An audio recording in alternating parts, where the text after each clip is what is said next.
Grow your English vocabulary and use more colorful language with our interactive flashcards. Listen carefully to the questions and sentences. Remember that subjects and verbs must agree. I cry, he cries. Also remember that subjects and verbs can reverse in questions. How are John and Tim? They are excellent. Have a look at this guy. What is he doing? Is he enjoying himself? Does he look happy? He has wings and is flying. But since people can't fly, this character can become a metaphor for doing something effortlessly or skillfully. To say that someone is good at something or skillful is perfectly fine, but a more colorful word would be adroit. An adroit person handles situations well and with ease. Adroit people are resourceful and clever. What about this character? Does she look poor? What is she carrying? Is she having a great day? How is she dressed? She's holding 2 baskets filled to the brim with delicious, expensive-looking food, and it would be easy to simply say that she is rich. But as we want you to play with more interesting English, try affluent on for size.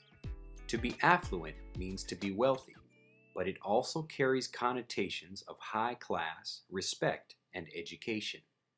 This affluent woman is probably bringing some lovely organic food to cook at her summer home. Have a look at our next character. Does he look adroit? Is he enjoying his day? What is he thinking about? How would you feel if you woke up with a barrel around your belly? You'd probably feel pretty confused. Confused is a perfectly good word to use, but try tuning your English up a bit with baffled. To be baffled by something is to have no idea how it happened or how to solve it. You can be confused about something, but being baffled carries a stronger meaning of not having any idea whatsoever. What baffles you most about studying English? Let's look at this woman. Would you like to be her friend? Does she look warm and friendly? Is she positive and upbeat? The pleasant smile and angel wings on this character should lead you to see that she's kind. But a more colorful word that gets to the core of her persona would be benevolent. A benevolent person cares about others and thinks about others when acting. Benevolent is also a much stronger word than kind and is used when people do especially nice things. If I give you my candy bar, I'm kind. If I pardon you from 10 years in prison, I am benevolent. What is happening in this scene?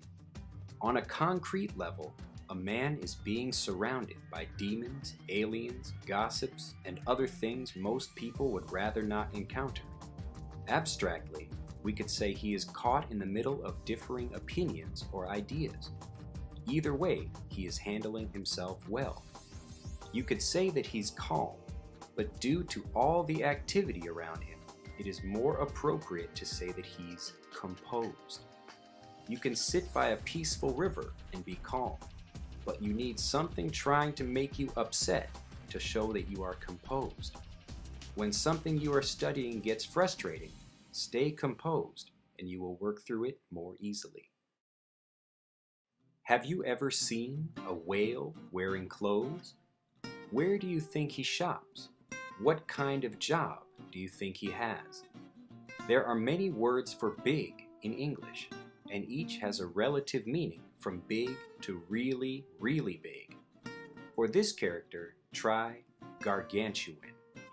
Gargantuan just means really, really, really big. But it sounds much cooler if you can say gargantuan than if you say really many times. Have a look at this little town. What words come to mind when you think about it? Private, personal, small. The people of this town may all be very nice and friendly to one another, but the relationship of the town to the outside world is probably very different. A great, simple word to describe both the look and feel of this town is insular. Insular usually has to do with islands, but it also carries the meaning of emotionally segregated or closed off when used with people. The opposite of an insular person would be welcoming and outgoing. What kind of person are you?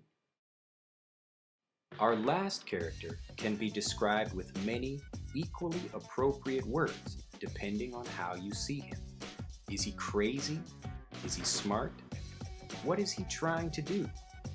Based upon his clothing, hairstyle, and pose, we think he looks kooky. To be kooky is to be strange or eccentric. Kooky people look funny to the rest of us, but they usually know what they're doing. We all have kooky ways of doing things. Maybe you like bananas on your steak. Go back and watch this video many times so you remember the words and get a good understanding of how subjects and verbs agree. Practice repeating the sentences and then get out and use the words and phrases with native speakers. Have fun and enjoy getting fluent in English. For more tips, lessons, and videos, and to learn the 7 secrets every student must know to get fluent quickly, visit us at EnglishAnyone.com.